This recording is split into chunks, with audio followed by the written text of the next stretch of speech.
Hi guys, Dance Pets here again.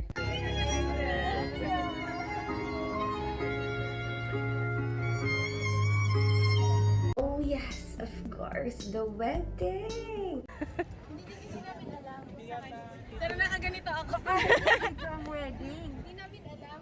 Kung nandito tayo sa tamang place. Ayun sila oh. Doon daw.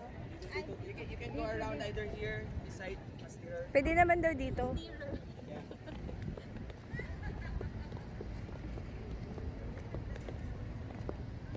Good afternoon, ladies and gentlemen. Welcome to the wedding of Elijah and Sis. So, I wanted to show you a Filipino wedding. Filipino weddings are very westernized. We have a lot of influence from a lot of different countries. And I think most of the things that actually stick to us was the American influence. So, you'll see that the wedding will be very similar to a lot of European American type of wedding.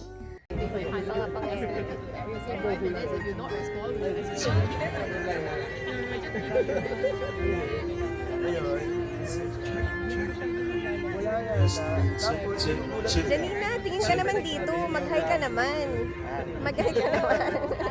My part of the Philippines is in the north. The south of the Philippines is mostly Muslim. North of the Philippines is mostly Catholic. The weddings in the past that I have attended, they're always going to be in a church. You know, because it's very Catholic. But this one is in a garden. This is actually my first time to experience a garden wedding in the Philippines.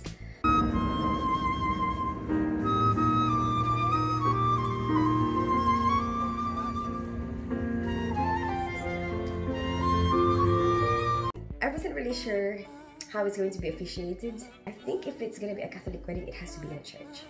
And happiness. We are in a wedding ceremony. A little bit into the wedding, I realized that it's not really a proper Filipino wedding, you know, because my auntie got married to a guy who came from Australia, but his parents are from Korea. So he's actually Australian Korean, but they met in Singapore, and then he worked in Malaysia. It's not a full Filipino wedding because there's a Korean and Australian element.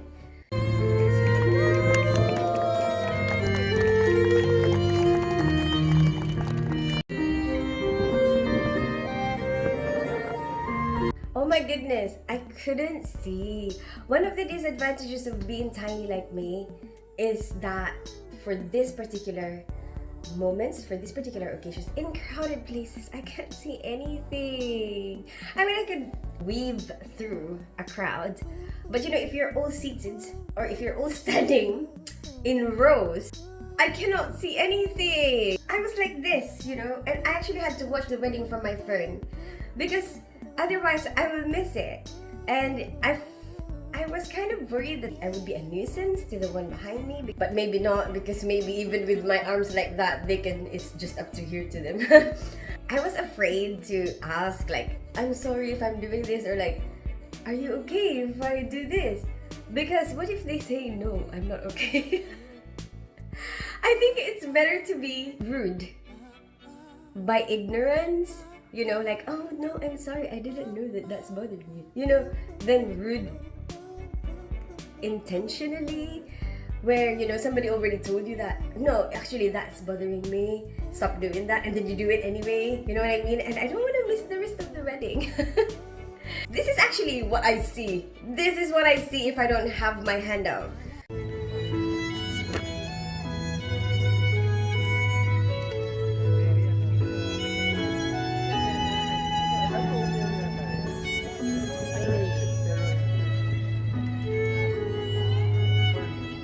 Round of applause.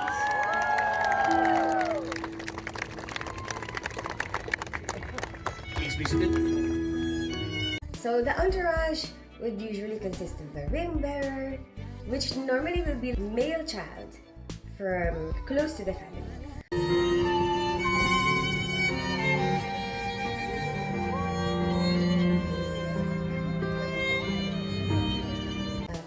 girls will be, female children that are close to the family.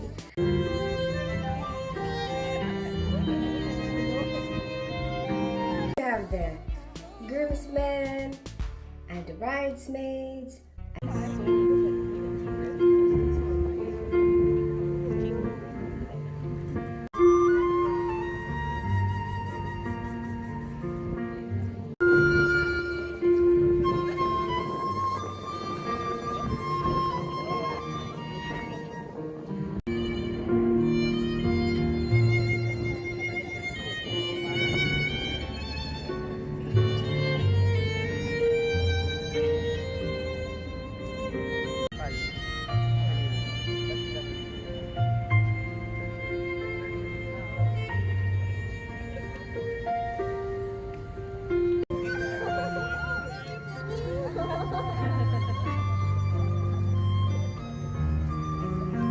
And then the maid of honor and the best man, very similar.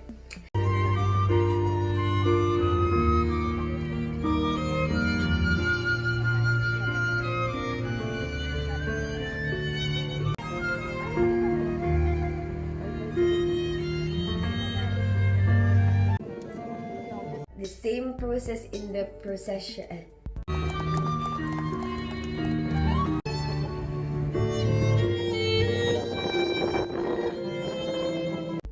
The groom comes in.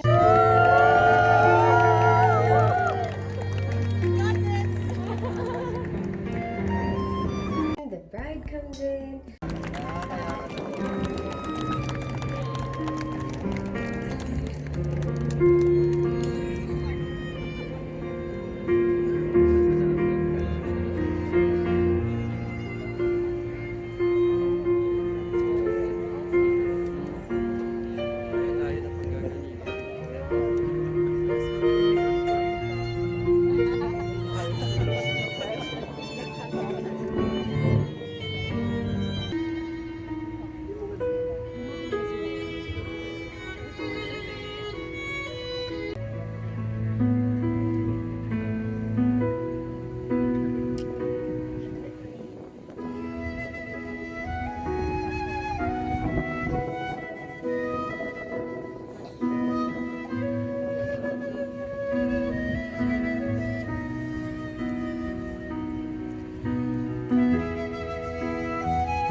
Oh yeah, when the guy officiating the wedding started talking to the bride and the groom, right? And he was talking to the groom, and he was saying like, yeah, the girl that you find, someone like your mom. He started comparing his bride to his mom, like he finds somebody that's his mom. And I was just like, whoa, that's the honeymoon. Out the door. Started saying the exact same thing to the bride, and I was just like, oh my goodness. Nobody wants to look at their wife and start thinking about their mom. You know what I mean? I do. Maria Cecilia Diaco, do you think Elijah Lee to be your lawfully wedded husband, to share your life openly, standing with him in sickness and in health, in joy and in sorrow, in hardship and in ease, to cherish and to love forevermore? Yes, I do. The crowd is very diverse.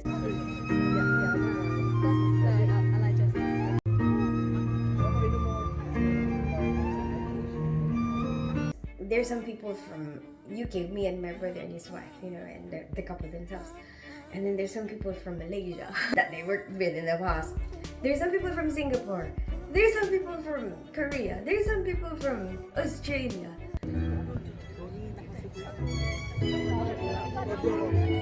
Alright,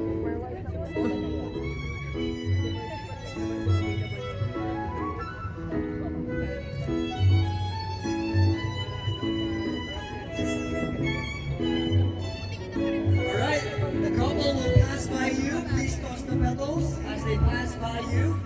And you can make some noise. For you, Mr. and Mrs. Elijah and Cecily. So make some more noise, guys. Keep cheering for the bride and the groom. Elijah, kiss your wife. Kiss your wife. Elijah, kiss your wife. Make some noise, guys.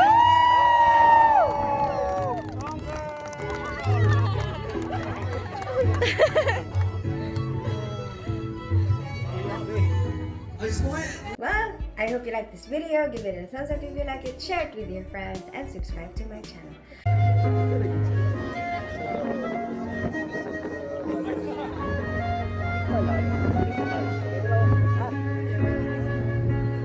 Si Lolo Tony. Kuya Raymond.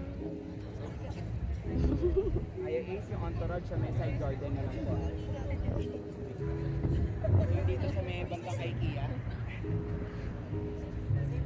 Itong para malaki.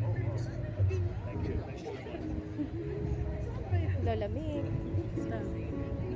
Flowers. Ah, isa tayo.